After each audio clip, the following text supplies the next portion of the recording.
Maganda to. Ito, napaganda to ng salitan to. Basahin natin na sabay-sabay. Watch your thoughts. Watch your thoughts. Sabay-sabay ha, hindi sabay-sablay. Watch your thoughts for they become words. Watch your words for they become actions. Watch your actions for they become habits. Watch your habits for they become character. Watch your character for they become Your destiny. So saan po nagsisimula lahat? Sa kaisipan mo, hanggang sa maging salita, hanggang yung salita na yun magiging gawa, hanggang yung gawa nakasanayan na, hanggang yung nakasanayan, yung nakakaugalian, hanggang yung ugali na yan, yun ang magdadala sa destinasyon na gusto mo. Yes. Nakuha? Yes. So kung puro negative ang nasa utak mo, puro negative ang nangyayari sa buhay mo. Pag hindi ka grateful sa buhay, eh, paano ka magiging mabibless? Nag-get nakuha? Yes. Kung hindi ka rin giver, hindi mo naintindihan ang law of circulation na tinatawag, eh wala kang pinagkaiba doon sa tinatawag na the sea of, ano yung salt? Hindi umiikot doon sa Sea of Galilee. Na tinatawag, Dead Sea. Diba? Kasi wala siyang outlet na matidispusan. Receiver lang siya, pero hindi siya giver. Kaya ang stop, ang nangyayari, mamamatay. Kasi yung Nile River, o Jordan River, sa kanya lahat ng gagaling, doon lahat ng gagaling, ibinabato sa kanya, pero wala siyang outlet. So, ibig sabihin ganun yun. So, napakahalaga na ito, mamasdan at ma-apply po natin.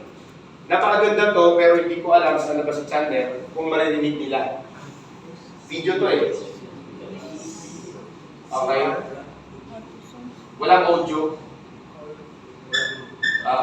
Meron kayo ano ka? Okay. Hindi siya mag-play. Okay. Kasi this is more about habit ang kinikwento ng bata. Na kung anong habit ang palagi mong sinasabi, mga kaisipan at ginagawa. But it takes time siguro dahil naghahabol tayo ng oras. Isisend na lang, ayan o. Volume. Basahin niyo po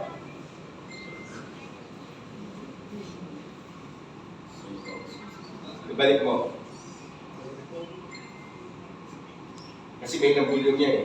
What do you practice? Sabi niya. Because what do you practice, you'll get good at it. What do you practice? You practice joy in life. Sabi niya.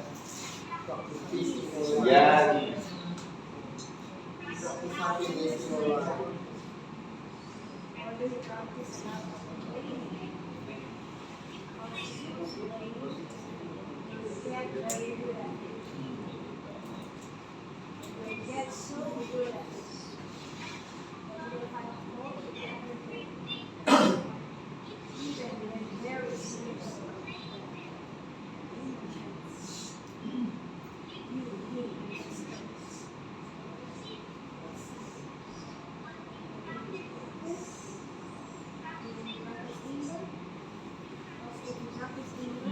Tama?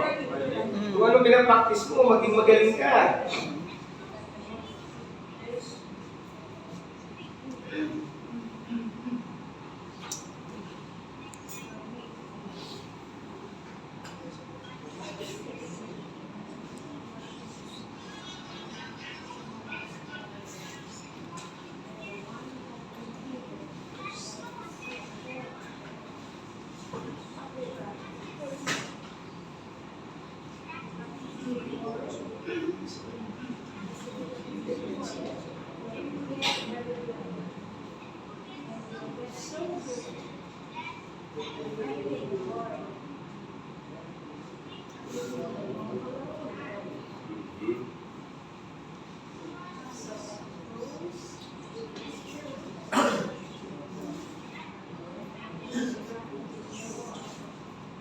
Nakuha nyo? So dapat i-practice nyo si joy, happiness, na tinatawag. Sa libro ng Yukan, anong binasa mo nung nakaraan? Ay binagit mo kay Napoleon Hill. Ano nga yan, ang pangalan ng buko na yan? Think and Grow Rich. Sa gitna niyan, ang sabi niya, ang pinakasikreto sa tagumpay na magiging successful, kailangan maging masaya ka muna. Tama. Kasi pag masaya ka, positive ka, ang blessing pumapasok. Yes. Mali po ang word na hahabulin ang pera. Tatakbo po yan. Tama. I-welcome mo. Darating siya. Pero ginagawa mo yung part mo. Malinaw? Okay? So, eto nga ang sabi ni Napoleon Bonaparte, if you build an army of 100 lions and their leader is a dog, in any fight, the lion will die like a dog. So, very important ang leadership. Okay? But, if you build an army of 100 dogs and their leader is lion, all dogs will fight like a lion. Si Napoleon Bonaparte, isa sa great conqueror na ang pattern na ginawa niya na sa bago sa giyera, ang ginawa niya na pattern ay si Alexander the Great. The greatest conqueror of all time, si Alexander. Anong ginawa ni Alexander dati at ginawa nito ng Napoleon Bonaparte? Pag pumunta sila sa isang lugar, bago sila paglatag nila sa land, lahat ng barko nila, papasindihan nila lahat ng torch at susunugin nila. Burn the ship. The only way to survive is to keep on fighting. We will die or we will conquer this land. Ganon ang kanyang mindset. I came, I saw, I Ako conquer. susunugin nila yung barko nila. Kasi kailangan nila i-conquer. Wala silang bibalikan. So lahat ng mga tao na nagiging successful, isa lang ang nasa utak nila. Gagawin ko to, dito ako maging successful, wala akong ibang option. Kasi hanggat marami kang option, ang nalilito ka, naliligaw ka kung ano talaga ang gagawin mo. Malinaw. Malinaw. Okay? So very important po yun. Okay. So pasok tayo sa skills. Meron tayong tinatawag na 8 basic skills na tinatawag para sa networking profession natin. Number 1, ano nga? Prospecting for retailing. Uulitin ko po ha. Prospecting for Retailing. Nakuha? Yes. So, unang atake, hindi ka agad para natagan ng negosyo, nare-recruitin mo. Retail. Invite mo siya, ako sa retail mo, tatargetin mo, sino kaya ang katrayin ko sa products? Pag nakatry na ng products, that's the time, bumilib na sa products, imbitahin mo na siya sa negosyo, i-apply mo ang form. Sa form naman, yung family, occupation, recreational basics. Hindi ko na ito elaborate kasi ibinabagsak ito sa skills training workshop ni Coach Bong. Okay? Ibulit ko na lang. Sa presenting naman, i-apply mo yung KISS rule. Hindi KISS na gano'n na. Keep it short, secret, keep it short, simple. Ibig sabihin, simple. Keep it short. Sa inviting, KISS rule din yan. Keep it short, simple. Yan ang rule sa inviting and sa presenting. Sa invite, ang objective mo lang magkita kayo. Sa presentation, just to share. Hindi mo siya kino-convince. Pinapakita mo yung vision sa kanya o ang kagandahan ng opportunity na meron ng product, ng marketing, etc. Okay? Sa closing the deal naman na tinatawag, di ba? Ito again, kung himay mo kasi matagal to eh. Doon naman tuturo yan. Attend kayo ng skills training workshop sa susunod na batch. Ang closing the deal naman, commitment lang yan.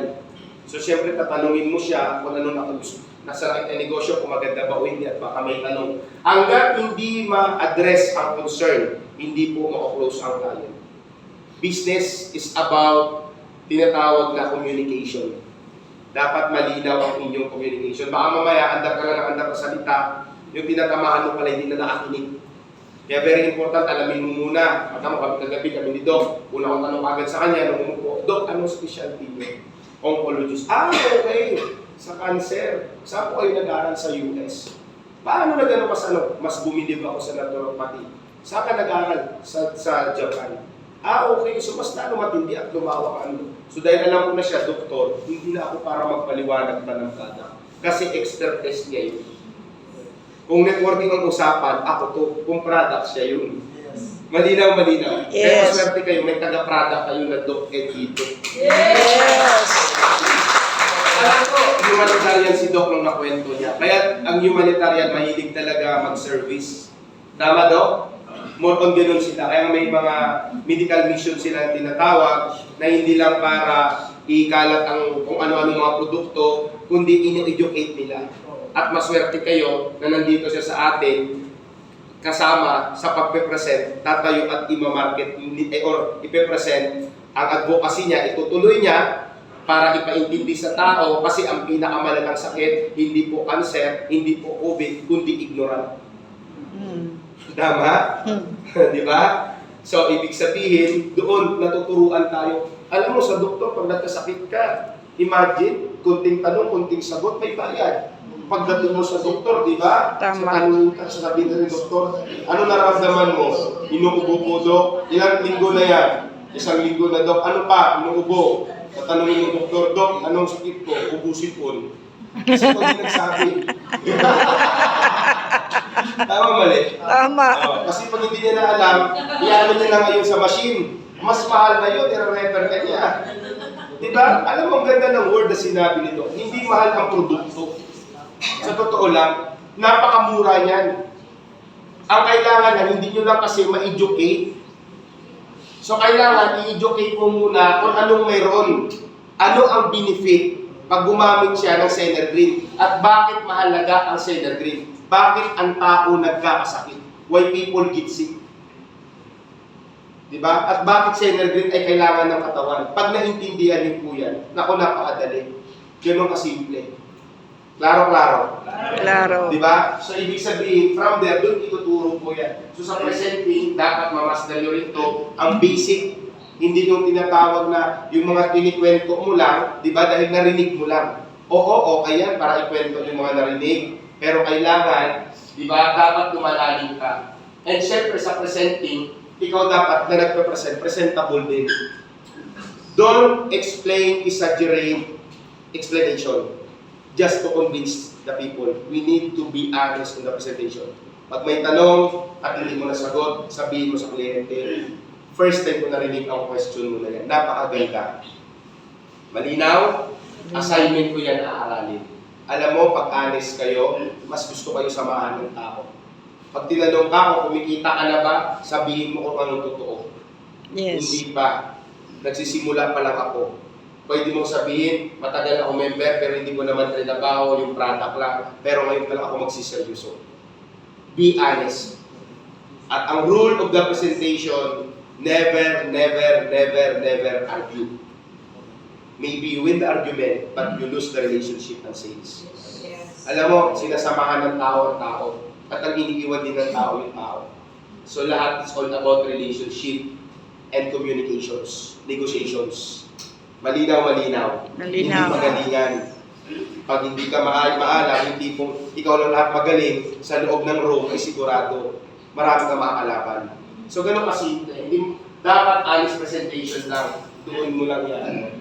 Pag alam mo yung mga kinikwento mo, excited ka, bumalik, pag tinanong ka ngayon, ipaliwanag mo nga sa akin, bakit ganyan ang nangyari sa'yo or the testimony. Kung hindi mo alam paano sagutin, ang pinaka-safe na sagot. Alam mo, hindi ko rin maintindihan kung bakit. Pero isa lang alam ko, ang Senergreens kasi ay i-detox niya ang dugo, lilinisin niya. Kaya pag malinis ang dugo, maayos ang mga kasunod na parte ng katawan. Tama ba, Dok? Tama. Ang focus ng Senergreens ay yung dugo. Hindi kailangan palalimin. Ako nga pag sinabi ni Dok, vitamin B17, saan yung Dok nakukuha? May-ari na nga ako eh. Anis ako eh. Diba? Ang nakakuha ko ngayon sa mga ganito, mga purple, ganito, ganyan. Kaya may pinapaformulate ako na placenta, plant-based, tinanong ko siya, ano ba ang mga okay? Dear, plant-based lahat, sabi niya. O, isipin mo, ako naman na may-ari, nagtatanong ako. Kasi expertise nila. Kada tao may expertise na tinatawag. Malinaw. Yes. Diba? I-capitalize mo na lang kung anong strength meron sila. So, ang kailangan mo, kaibiganin mo sila. Okay? Then, closing the deal. Paano ba nako-close ang deal pag kumausap ka? Siyempre, commitment yun. Ipakita mo yung vision. Anong mangyayari pag ginawa yung negosyo? Ano ang commitment na gagawin mo sa kanya?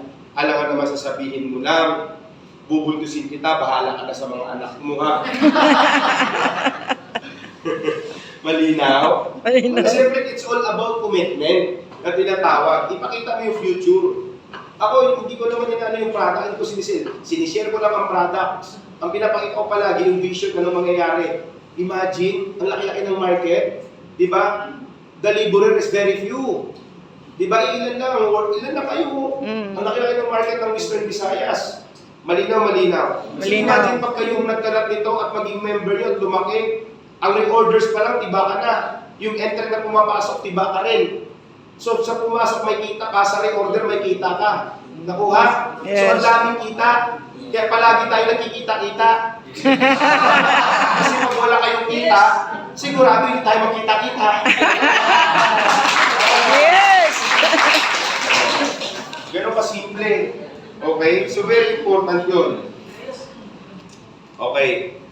Now, follow up. 24 to 48 hours, you need to follow up. Nakuha? O ulitin ko ha, sa closing, tatanungin mo siya, ano naramdaman niya, anong question niya, maging klaro bago magilawala yan. Follow up, pag hindi pa naman siya sumali, pakita mo, kinukulit mo, inaano mo siya. Hindi na para magkini, paramdam mo na importante siya sa'yo. Klaro. Claro. Okay? Kasi pag lumipas na po sa 24 hours, 48 hours, 2 days, wala na pong excitement. Parang feeling mo nakalimutan na. So dyan nakikita ko sincere ka. Ma'am, meeting after meeting. Ano yan? Pag may mga event, depende. Example, SBP. After ng SBP presentation, may ma'am meeting after meeting. Igagather nyo pa yung mga first time. Tapos, may flow na kung sinong magkikwento. Diba? Baka kasi tinamaan ng speaker, yung isang audience na nandyan. So sa sharer, doon tatamaan. So anong kwento pag SBP? Nag-product at nag-marketing plan. Ang ikikwento lang ng magmamam na pinoform, dati po akong background ko ay story, anong background, paano siya na-invite, bakit siya sumali, at anong na-benefits niya dito. Huwag niya ikwento lang, alam mo, nung sumali ako, sobrang hirap mag-invite. Tinakot mo ng tao. Alam mo, tagal-tagal ko na nga dito, hindi ko nga alam, wala pa rin akong kinikita. Power. So, lahat yan, pinapractice dapat kung sinong isasalang mo.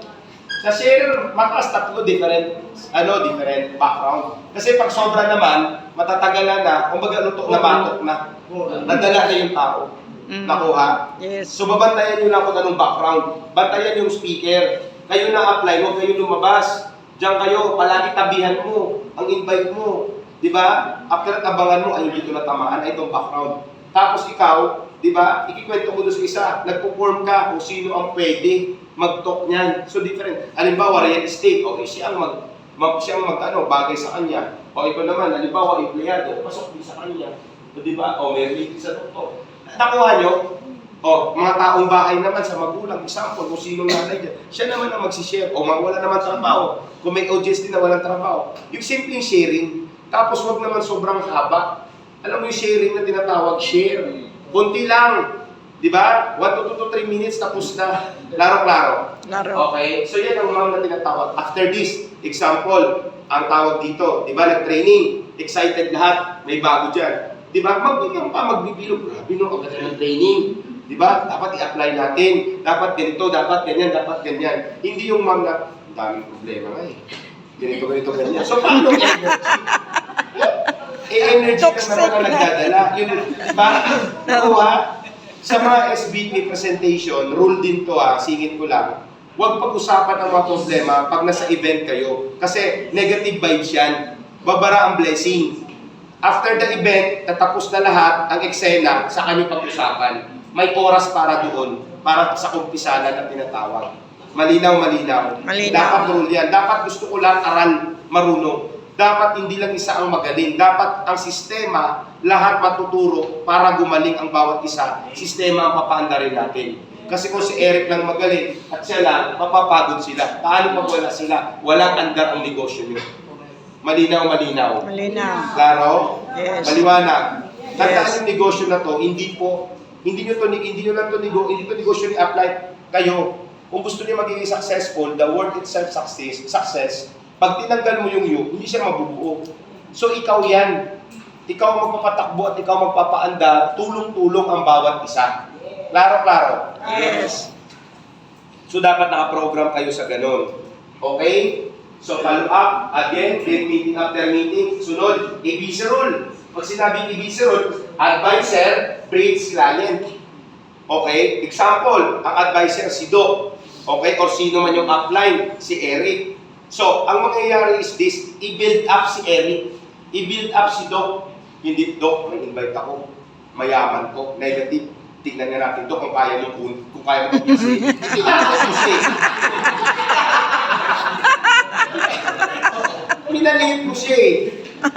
Paano ba ngayon yan? So, wala siya ng kumpiyansa. Tama. Tama. Yan mo ng idea, kung anong background, pero pataasin mo kumpiyansa nung mag-advise. Hindi yung kliyente ang binibuild up. Minsan sa akin ganun eh. Apply, grabe to. Top-earner to ng ganito kumpanya. Sa harapan ko pa minsan. Dati in-explain pag gano'n na hindi aral, sinasabihin ko, Brad, huwag mong gawin yan. Kasi kung credential ang usapan, nakikikwento mo, dapat akong ikwento mo kasi ako mag-a-advise. Kung siya kwento mo, ang mangyayari ako makikinig dyan. Mali yun. Malinaw? Yes. Uulitin ko ha, ABC, hindi CBA. Hindi si bridge, hindi si client, ang i-build up, i-bridge advisor. Mahalaga po ang ABC rule. Tingnan nyo, KISS rule, ABC rule. Dalawa lang yan. Pag natutunan mo yung KISS rule presentation, ibig sabihin, anong need ng tao, doon ka lang magpe-present. Halimbawa, product lang siya muna, glotag, dyan lang muna. Huwag mo muna ilatag yung complan. Hayaan mo siyang magtanong, kape ang gusto niya? Kape lang muna. Senerdrin gusto niya? Senerdrin lang muna. Complan gusto niya? Complan. Malinaw. So, paano mo siya mamimeror? Tanungin mo siya muna. Di ba tinuturo yan? Sa skills workshop, ask question, na tinatawag, tanungin mo muna. Tama? Lesson. Ako ganun lang ginawa ko kagapon. Nagtanong ako, tapos nakinig ako sa kanya. Tama? Feel, relate, na tinatawag, share same story, and solution. Ganun ang tinatawag pag-build ng rapport. Again, lahat, pag magaan ang kasama mo, doon lang yan magsisimula. Ganun ang ano nun. Katulad ng kausap namin kanina, di ba? Kamustahan, matagal na kasi na networker na kaibigan ko, kami nagkita, sana sila. Kamustahan, hanggat sa ganito, na-share na, hanggat sa may mga ganyan-ganyan. Hanggat sa uli, nagtanong na. Oo, nagpalatag na. Di ba? Ang intention lang, kamustahan, kakain, hanggat sa, dumating sa point, refer ka na lang, ano na. Hanggat sa ang gusto niya, sasama na siya sa prospect. Nakuha? Kasi comfortable na siya sa community. Tandaan niyo, pag hindi comfortable ang tao sa inyo, hindi po yan sasama. Ikaw ba sasakay ng jeep na nakikita mo yung driver pag gano'n ang takbo sa tricycle? Alam mo, madidisgrasya yan. Nakuha. Tulad nga kahapon, gusto ko maging comfortable kayo, pinakikilala ko ang sarili ko. Kwento ko anong buhay ko, anong background ko. Malinaw? Yes. Kasi karamihan nga, di ba, sa aeroplano, sumasakay tayo. Hindi naman natin kilala yung piloto eh. Pero nakakatulog tayo. Sa bus, hindi mo naman kilala ng driver, baka problemado yan, baka ibabangga niya yan. Pero nakakatulog tayo. Kaya ako nagkikwento, para makilala nyo, ano ako, para kumpante kayo sa kumpanya ito. Tama. Malinaw. Malinaw. Diba? Very important na magiging comfortable tayo. Pag comfortable ka, wala kang fear, wala kang doubt, mataas ang bilip mo sa kumpanya, sa kasama mo, sa produkto, alam mo, ang negosyo napakadaling gawin. Hindi siya mahirap. Kasi mataas ang bilip. Bilip is about faith na tinatawag. So, ABC rule, dapat ang bilip mo nasa upline. Hindi doon sa ang upline ang ididadaw mo. Malinaw? Yes. Huwag mo takutin yung upline, magliliit yan. Gawin mo siyang ilipante para kumpiyansa niya tumaas. At pag ginawa mo ng ganyan, huwag mo nang ipakausap. Klaro. Okay? Dapat dahan-dahan sa ganyang galawan. Yung role-playing, pinasabi ko, yung scripting, paano gumaganap ang bawat isa. Minsan nga, ako lang, kahit kaway lang, di ba? Alam nyo, i-share ko to sa inyo para makita nyo kung gaano kahalaga ko ang ABC role. Meron akong downline. Oops! Sorry sa inyo. Nananapis na po ako sa ABC role. Na-mirroring na bigla. Excited si Sir. Dati, mayroon ako pong downline na lalaki, isoy, gwapo, parang